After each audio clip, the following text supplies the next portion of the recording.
Hello everyone, welcome back to my channel edu for IGNOU and DU S O L.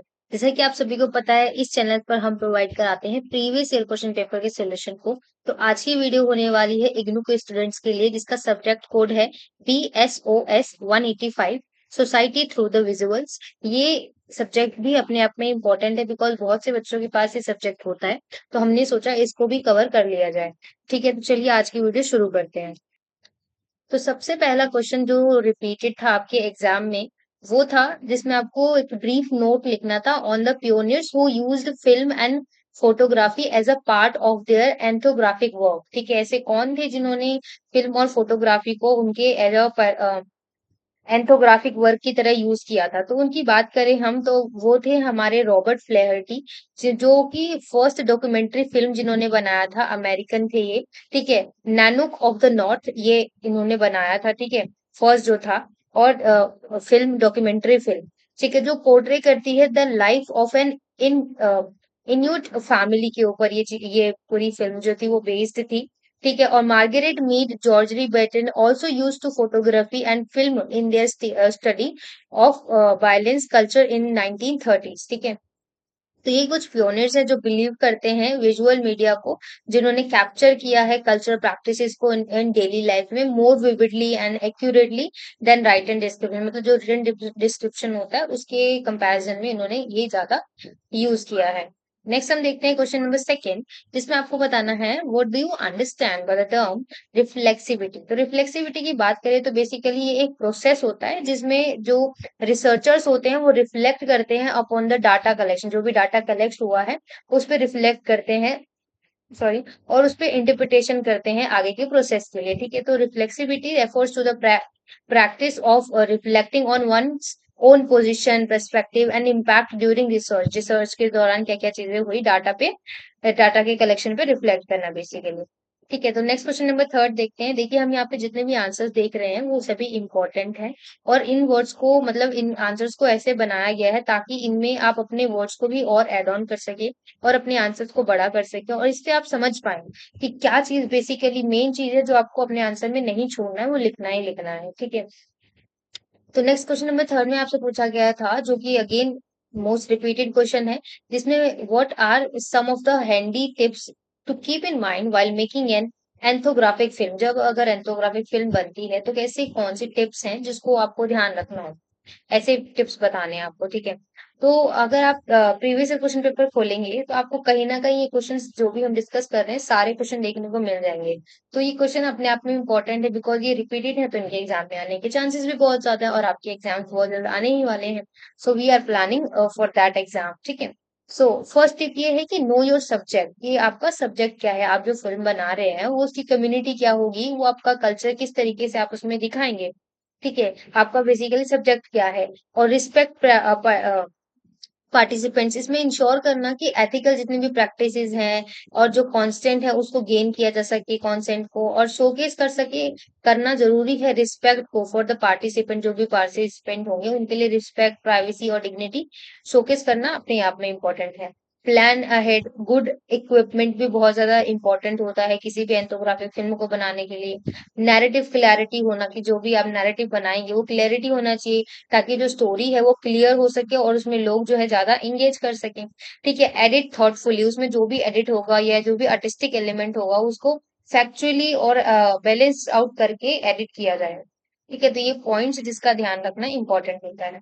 Next question number four देखते हैं, जिसमें आपको briefly बताना है looking glass theory क्या है। ये बेसिकली एक थ्योरी है जिसमें प्रोसेस किया गया है बाय चार्ल्स कुली के द्वारा। ठीक है, प्रपोज हुआ है ये चार्ल्स कुली के द्वारा, और सजेस्ट की करें अगर हम बात, तो ये that individuals from their self concept based on how they believe others perceive them. तो मतलब वो कैसे बिलीव करते हैं कि जो दूसरे उन पे प्रिसीव करते हैं। ठीक है, सो ये इन्वॉल्व करता है imagining how we appear to others, मतलब हम दूसरों को कैसे अदर अपीयर होते हैं। इंटरप्रिटेटिंगली अगर बात करें तो उनका रिएक्शन कैसा होगा, developing our self identity accordingly. ठीक है, अपनी सेल्फ आइडेंटिटी उसी के अकॉर्डिंग बनाते हैं। क्वेश्चन नंबर 5 की अगर बात करें तो इसमें आपको फोटोग्राफिक स्टडीज के बारे में बताना है, जिसमें undertaken in the field of visual sociology की बात करना है। फोटोग्राफिक स्टडीज की बात करें तो ये विजुअल सोशियोलॉजी है जो एक्सप्लोर करता है कि कैसे जो इमेजेस होंगे वो रिवील करेंगे सोशल स्ट्रक्चर को, बिहेवियर्स को एंड कल्चर नॉर्म्स को। फॉर एग्जाम्पलाइज करें तो ये इंक्लूड करता है जैसे कि हार्वर्ड बेकर्स जो है उनके वर्क को भी, जैसे कि जो वर्क है ना on art worlds and Pierre बुडिस का जो स्टडी ऑन फोटोग्राफी है, ये एक ऐसे कल्चरल प्रैक्टिसेस हैं, ठीक है। तो ये स्टडीज जो है फोटोग्राफ्स और जो एनालाइज करते हैं सोशल इंटरेक्शंस को, और ये रिप्रेजेंटेशन को दिखाते हैं। नेक्स्ट क्वेश्चन नंबर 6 की बात करें, जिसमें आपको ब्रीफली फोटोग्राफी ऑन डेग्यूरेटाइप को देखना है। तो ये जो है इन्वेंटेड हो सकता है बाय लुइस जैक्यूरी, जो 1839 में थे, ठीक है। और ये the first successful photographic process जो था वो यही था। और ये क्रिएट करता है detailed image on silver plated copper sheet में, ठीक है, जो एक्सपोर्ट करता है to iodine vapour before being developed with mercury, ठीक है। मरकरी वेपर जो था वो डेवलप हुआ था उसके पहले ही, ठीक है। तो ऑल्दो ये डेलिकेट और यूनिक है बिकॉज इसमें इमेजेस जो है वन ऑफ अ काइंड एक तरीके के हैं, ठीक है। कुछ इस तरीके से आप इसको बता सकते हैं। और आप ही ये इग्नू की बुक से ही लिया गया है, तो आप चाहेंगे तो वहां पे और भी ज्यादा डेप्थ में पढ़ सकते हैं। नेक्स्ट क्वेश्चन अगेन बहुत repeated important, what is the difference between video and film. Obviously video और फिल्म में क्या डिफरेंस होता है। फिल्म बेसिकली यूज करते हैं केमिकल प्रोसेस को ऑन फिजिकल फिल्म में स्टॉक जैसे कैप्चर होता है, उसमें इमेजेस ऑफरिंग हाई रेजोल्यूशन और डिस्टिंक्ट एस्थेटिक क्वालिटीज होता है। वाइल जो वीडियोस होती हैं वो कैप्चर्स तो होती हैं इमेजेस, वो इलेक्ट्रॉनिकली होती हैं और ये मोर ज्यादा कॉस्ट इफेक्टिव होती है। और ये अलाउ करता है इजियर एडिटिंग और डिस्ट्रीब्यूशन को। वीडियो एडिटिंग ज्यादा इजी होती है as compare to film editing, right. Next देखते हैं हम, what do you understand by the term multimedia. Basically multimedia क्या है, ये एक रेफर करता है इंटीग्रेशन ऑफ वेरियस फॉर्म्स, जैसे कि हमारा टेक्स्ट हो गया, इमेजेस हो गया, ऑडियो वीडियो एनिमेशंस, ठीक है, इनटू अ सिंगल प्लेटफॉर्म। एक सिंगल प्लेटफॉर्म के अंदर इतने सारे फॉर्म्स होना, ये हमारा मल्टीमीडिया को रेफर करता है, ठीक है। और ये इनहांस करता है यूजर के एक्सपीरियंस को भी, जो प्रोवाइड करता है इंटरैक्टिव एंड डायनेमिक कंटेंट को, ठीक है। कॉमनली यूज होता है बेसिकली एजुकेशनल टूल्स को, प्रेजेंटेशंस में and entertainment. Next question number 9 देखते हैं, जिसमें आपको name the two films made by Robert Flaherty, what is unique about these films, ये आपको बताना है। किसी भी दो फिल्म का नाम बता दीजिए और क्या यूनिक है वो आप बता सकते हैं। आप चाहेंगे तो मूवी देखकर भी एनालाइज कर सकते हैं, तो आप आंसर और भी ज्यादा इफेक्टिव तरीके से बना पाएंगे। फर्स्ट तो फिल्म यही था जो हम थोड़े पहले भी डिस्कस कर चुके हैं, नैनुक ऑफ द नॉर्थ, ठीक है। एंड सेकेंड वॉज मोआना, ठीक है। ये फिल्म बेसिकली यूनिक है इनके ब्लेंड के लिए, क्योंकि इनकी जिस तरीके से इन्होंने डॉक्यूमेंट्री और जो स्टोरी टेलिंग है इन दोनों का जिस तरीके से ब्लेंड किया है ना, उस चीज के लिए ये बहुत ज्यादा यूनिक है, ठीक है। और ये पोर्ट्रे जिस तरीके से लाइफ को करते हैं, इंडिजिनस जो भी पीपल होते हैं उनकी लाइफ को जिस तरीके से पोर्ट्रे किया है, जैसे वो फोकस करते हैं कि उनके डेली स्ट्रगल क्या रहे हैं, कल्चर क्या है, उस चीज को जिस तरीके से फोकस किया है वो इस फिल्म की यूनिकनेस बन जाती है, ठीक है।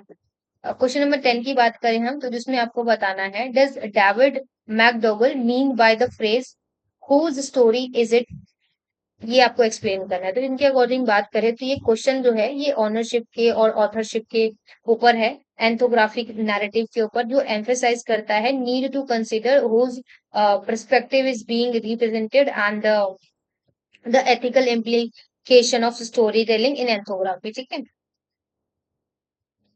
नेक्स्ट क्वेश्चन नंबर 11 को देखते हैं, जिसमें आपको बताना है, what does photography represents according to Brosio. तो इनके अकॉर्डिंग अगर बात करें तो फोटोग्राफी जो है एक तरीके का सोशल प्रैक्टिस है जो रिफ्लेक्ट करता है और रेनफोर्स करता है कल्चरल नॉर्म्स को, पावर ऑफ रिलेशंस को, ठीक है। ये बिलीव करते थे कि जो फोटोग्राफी है कुड रिवील सोसाइटल स्ट्रक्चर और जो इन्फ्लुएंस कर सकता है सोशल क्लास और टेस्ट्स को, जो प्रेफरेंसेस के साथ होते हैं, ठीक है।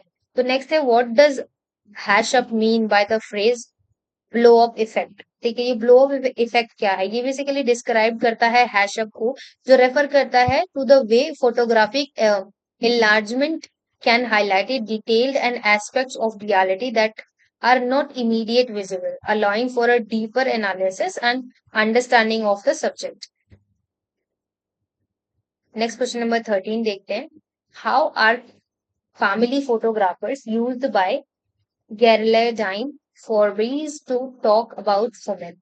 इनके अकॉर्डिंग अगर हम देखें तो जो फैमिली फोटोग्राफ्स होते हैं वो डिस्कस करते हैं वुमेन्स के रोल्स को और उनके क्या एक्सपीरियंसेस है उसको। ये जो फोटोग्राफ्स होते हैं बेसिकली प्रोवाइड करते हैं एक विजुअल हिस्ट्री को, जो इलिस्ट्रेट करते हैं चेंजेस को, फैशन को, डोमेस्टिक जो लाइफ थी उसको, सोशल स्टेटस क्या था, ये सभी चीजें, इंसाइट्स जो है वो इनटू वुमेन्स की लाइफ को आइडेंटिफाई करते हैं over the time of period. ठीक है, नेक्स्ट है what do you understand by the term direct cinema. Direct cinema basically एक डॉक्यूमेंट्री का स्टाइल होता है जो इमर्ज हुआ था 1960s में, जो कैरेक्टराइज हुआ है by the unbottled approach, and ये एम करता है capture reality as it unfold, जैसे जैसे ये रियलिटी अनफोल्ड होती है। फिल्म मेकर्स की अगर हम बात करें तो ये यूज करते हैं दिस स्टाइल को टू अवॉइड स्टेजिंग और डायरेक्टिंग सेंसेस। ठीक है, तो ये striving for a sense of authenticity and immediacy, तो ये चीज यहाँ पे डिपेंड करती है। नेक्स्ट है question number 15, what do you understand by the softly approach in image based research. तो ये बेसिकली जो रिसर्च है वो इन्वॉल्व करता है एक जेंटल रिस्पेक्टफुल मेथड को of engaging with participants and their community. ठीक है, अपने कम्युनिटी के अंदर रिस्पेक्टफुल मेथड के साथ इंगेज करना, पार्टिसिपेंट करना, जो एम्फेसाइज करता है ट्रस्ट को बिल्ड करने में। ठीक है, और अनऑब्टर्सिव होने में इंश्योर करता है एथिकल प्रैक्टिसेस को in the collection and the use of visual data. Next है explain the term hypermedia. Hypermedia basically एक फॉर्म ऑफ डिजिटल मीडिया है जो कंबाइन होता है मल्टीपल फॉर्म के साथ of content such as text हो गया, इमेजेस हो गए, ऑडियोज हो गए एंड वीडियोज हो गए। जो हाइपरलिंक्स है वो अलाउ करती हैं यूजर्स को नेविगेट करने के लिए इंटरएक्टिवली, जो इनहेंस करते हैं users engagement and information accessibility. Commonly used in educational and जो हमारे वेब बेस्ड एप्लीकेशन होते हैं उनमें ज्यादातर ये जो है हाइपर मीडिया यूज होती है। ठीक है, तो हाइपर मीडिया बेसिकली एक फॉर्म ऑफ डिजिटल मीडिया है जो कंबाइन करता है मल्टीपल फॉर्म्स ऑफ कंटेंट को। ठीक है, जो जिसको आप मल्टीमीडिया भी कह सकते हैं, जो उसको कंबाइन करके एक डिजिटल मीडिया देता है, तो उसको हम हाइपर मीडिया भी कह सकते हैं, जिसमें इमेजेस, ऑडियो, वीडियोस सभी इंक्लूड होते हैं। ठीक है, तो ये हाइपर लिंक्स होते हैं जो अलाउ कर, फिर हाइपर लिंक्स पे आप क्लिक करते हैं तो इस तरीके से आपको हाइपर मीडिया मिल जाता है। तो इस तरीके से अगर आपने कभी एमएस वर्ड का यूज किया होगा तो उसमें आपने हाइपर लिंक बनाया होगा, तो वही लिंक से मिलकर मिलकर जब आगे आगे आप किसी प्लेटफॉर्म पर जाते हैं, जो चीज देख रहे हैं, मीडिया देख रहे हैं, तो वो हाइपर मीडिया कहला गई एक तरीके से। तो आई होप आपको ये क्वेश्चन सारे समझ में आ गए होंगे। इनके अलावा भी हम इसका नेक्स्ट पार्ट लाएंगे, बिकॉज अगर आपका इसमें अच्छा रिस्पॉन्स रहा तो हम इसका इन डेप्थ एक और वीडियो लेकर आएंगे। So it's up to you, अगर आप चाहेंगे तो आप कमेंट सेक्शन में बताएंगे तो हम लेकर आएंगे, अदरवाइज यू नो इसमें क्योंकि बहुत ज्यादा टाइम लगता है, मेहनत लगती है, तो you have to appreciate also. ठीक है, इसके इस सब्जेक्ट के अलावा किसी और सब्जेक्ट का सोल्यूशन चाहिए तो आप हमें वो भी कमेंट सेक्शन में बता सकते हैं। सो यहाँ तक, thank you so much, like share and subscribe.